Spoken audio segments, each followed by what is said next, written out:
at present available, it can perhaps be slightly improved. Very strange. So now we have a clear mention that Darwinism is not a scientific theory. It is a metaphysical research program, something very strange. Who needs some metaphysical research program in science? I don't know. It's very strange. And what he wrote that also is no doubt that the best at present available. We can imagine that we need in biology a metaphysical research program. Why? Why is it so necessary? Okay? And now we understand why François Jacob said what he said about biology is building its own truth. It is exactly the same thing that the Popper say here. Okay. So Darwinism is closer to religion than to science and scientific theory. So now, if it is like religion, we have to ask why people adopt foster biology. Why scientists, the scientific education is not ready to accept quickly as a religion to take it as a basement of his theory. So we have to understand why this thing occurred here. For that, the easiest thing is to see where eugenics was popular. Eugenics is the application of Darwinism into societies. It may be cultural management of natural selection in mankind. Okay, where were the first eugenic laws in the world? The first eugenic laws were in USA in the beginning of the 19th century. After that, in Canada and England, Switzerland, Germany, Denmark, Sweden, and Norway. Okay, there's a lot of countries. And now, if eugenic laws were accepted, it means that it's not just a few scientists that approve that, it is a more cultural phenomenon. Now, what is interesting is what were the countries where there was opposition to these laws. The countries were France, Italy, Spain, Portugal, Greece, Poland, and Russia in Europe. Okay. What is the common feature of all these, common cultural feature of all these countries and all these countries? Other countries with eugenic laws were Protestant, and all the missing countries were Catholic or Orthodox. So I may ask a question: is there a relation between Darwinism and Protestant religion? Maybe it is an extension. Maybe it's something to do with. Okay, so for that I compared the extreme Protestant theology, Calvinism, with Darwinism. Okay, so let's start. In Calvinism, God chose individuals among the population. Okay, in Darwinism, few individuals are spontaneously pre-adapted. We have no God, but we have exactly the same phenomenon. Okay. In Calvinism, the chosen are a minority benefiting God's blessing. In Darwinism, pre-adapted individuals multiply the fastest. They're exactly the same thing. Okay. Third, the divine criteria for election is impenetrable. It is one of the fundamentals of Calvinism. You cannot imagine, you cannot know why God decided to give the blessing to this one and not to this one, and so on. Exactly the same thing in Darwinism. Pre-adaptation emerges randomly. You cannot understand anything about that. That's like that. Okay? Fourth, election is determined as birth and maintained for all the life. It is one of the fundamentals of Calvinism too. And you have exactly the same thing. Fitness is genetically determined from conception for all the life. You have exactly the same thing. It's exactly Calvinism. Fifth, election is inherited in Calvinism, but may be silenced for generations. It was a way for Calvin to explain why some people, some offspring of religious Calvinists, were not Calvinists and were not blessed and something like that. Okay, it may be few generations, and you have exactly the same thing in Darwinism. Fitness is inherited, but may be silenced for generations. Okay, and sixth, okay, there is no personal merit in divine election. Calvin explained that you have not to be proud about that because you have no merit for that. God chose that for you. And you cannot understand that. And it's exactly the same thing in Darwinism. Adaptation is entirely circumstantial. It means that the fittest one here may be not the fittest in another conditions. All is changing all the time, and you cannot build the super fittest individual. Okay, we can continue, but I think it's enough to understand what is the roots of Darwinism.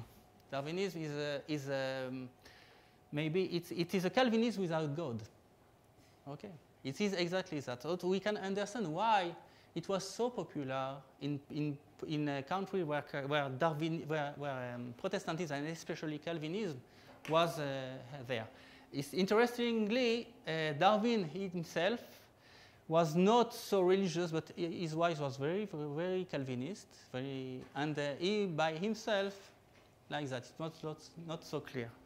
So, what can we conclude? We have a theory that is not a scientific theory, which is a basement for all the biology, which is a religion, and it is a religion that is fighting against another religion, and it is the religions of the Bible, and it is a religion that is fighting against scientific theories, and it rejected them as non-scientific. So we can conclude that we are at the Darwinian dark age of biology. What it means, it doesn't mean that there is no interesting research. There's a lot of interesting research now, and we have some examples we have before, and there's a lot of papers, a lot of discoveries, a lot of investigation. But what is the characteristic of the dark age? Dark age is like that. Everyone has his own few light, few domain, and is looking there, and there is dark all over. And you have no complete image. And what is even more problematic, that Darwinism created a bias in biology. Now, most of biology is molecular biology, because the genes is the key of evolutionism and is the key of all the characters, determination, all of that. So we have a mechanistic view of life, and all the little small are on the same field. And most of the biology, most of the fields of the biology are ignored now, and it's a pity, and it's a problem in biology. Now it's not the end. We have not also some bad consequences of Darwinism. The most famous one is Nazism. Nazism is a direct application of Darwinism. It was the so-called scientific support for it, and it was the reason why why Nazis can flourish in Germany, which was a country very advanced in science and very progressive. Okay, the social Darwinism did not disappear after the Second World War, after Nazism. It exists, and you can see even in Nature, some newspapers, some prestigious scientific journals like Nature. You can see that there is a lot of consideration about sociobiology now, how standards natural selection explains the evolution of asociality. You see ants here, but believe me, everyone see not ants, but peoples. Why? Because genes and genes are the same. So you are studying that, but immediately after you have extrapolation about society, what we are doing there, what we are thinking, and how we are deciding. And the last one, the God gene in time, in 8 years ago. Does our DNA compel us to seek a higher power? Believe it or not, thank you. Some scientists say yes. Wonderful, yes.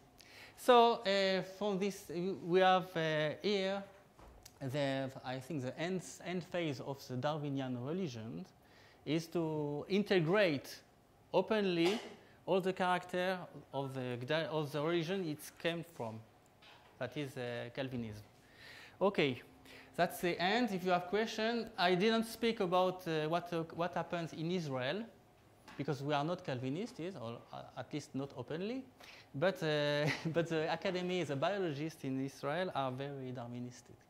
And I think the main reason they are Darwinistic is because we are in the land of the Bible, and there is a part of the population that believes and are religious, and we are related to their roots, their Jewish roots. And many biologists feel the need to counteract it with a strong and extremist Darwinism, and it's a pity. They have to know that it is Calvinism, and we are to be free of that. Okay, thank you.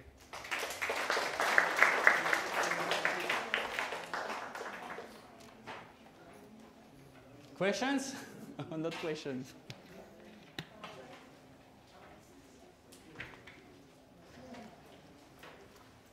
אין שאלות. נעשה לך שאלות, אל תדאג. לא, בסדר, עם העיניים. אמיתיות, לא... אין. לא שאלות. חבר. I have one question. I was always under the impression in the United States that the God gene means immortality.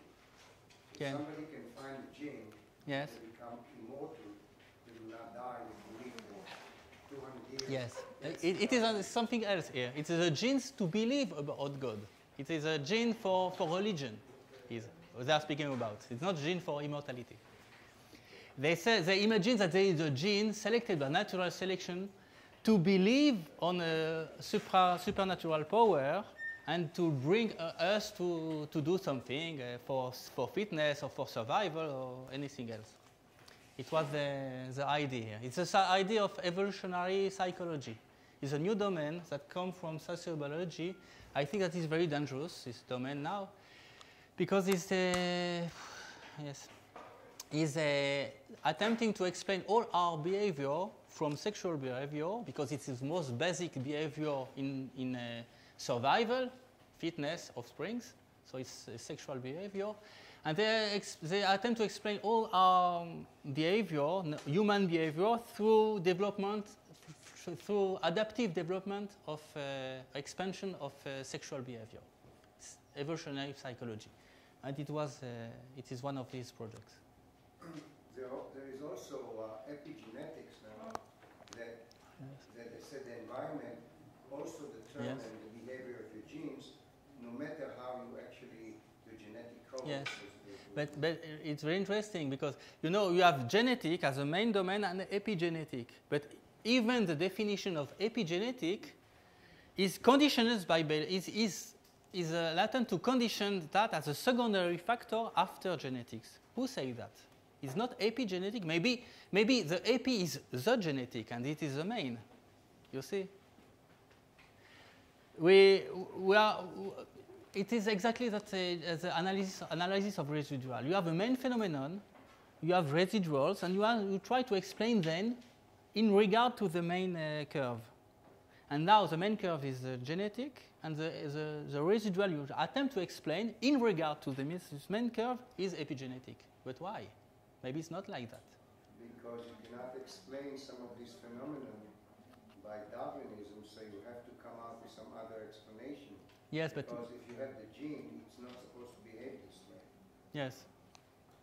Yes, but let's take the example of induced mutation in bacteria, for example. It was very interesting. For 10 years, there was no explanation. They invested that because it was like Lamarckism in bacteria.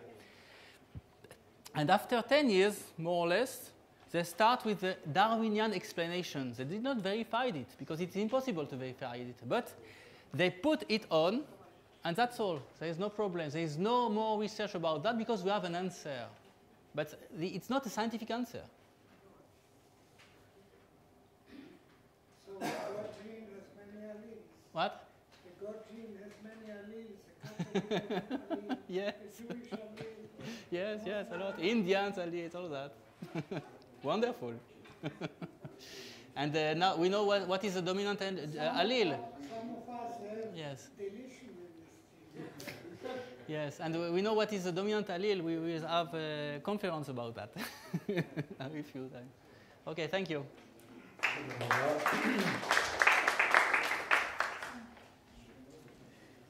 מה? נהנית? I will speak in Hebrew, it's better for me. בתור הצבא, ההרצאה של פרופסור משה שרון בעניין הטוטליטריות, אני משער, של מושג השלום בדת שמתיימרת להחליף כמו הדת הקודמת, דומה להרצאה של ניסים אמזלג, כאשר יש לנו מין מטאפורות, ריפלייסמנטים, דומה ליהדות, דומה לנצרות, דומה לאסלאם, אבל רק דומה. לפני שבועיים הייתי בפרלמנט האירופי, יצאתי שם, בין השאר הזכרתי עניין דרווין כמטאפורה וכמדע, כביטוי המובהק של הגזענות או גזענות, ומנוגד לתפיסה שכל היהודים, גרמנים, ערבים, כושים הם צאצאי האדם הראשון. זאת ההשקפה של הבריאתנים. אתם זוכרים שדוקטור גבי אביטל, ראש חוג הפרופסורים, נאלץ לנטוש את תפקידו, בין השאר עקב השקפתו הפרימיטיבית נגד הדרוויניזם. I can try to speak English, but excuse me for the mistakes. Every era, every period has its central metaphor of science. Now it's the human science, but it's not humanism anymore. So we look into the definition of UNESCO. It's feminism. This is the human science. It's democracy. It's the combat, the war against racism, and the science of the brain. Look inside the definition in Wikipedia. Look about Oxford definitions, Cambridge definitions, and you will see the disease. If the science of the brain are not oriented to build a new human being, like homosexual, like lesbian, to reconstruct him, then it is not anymore science.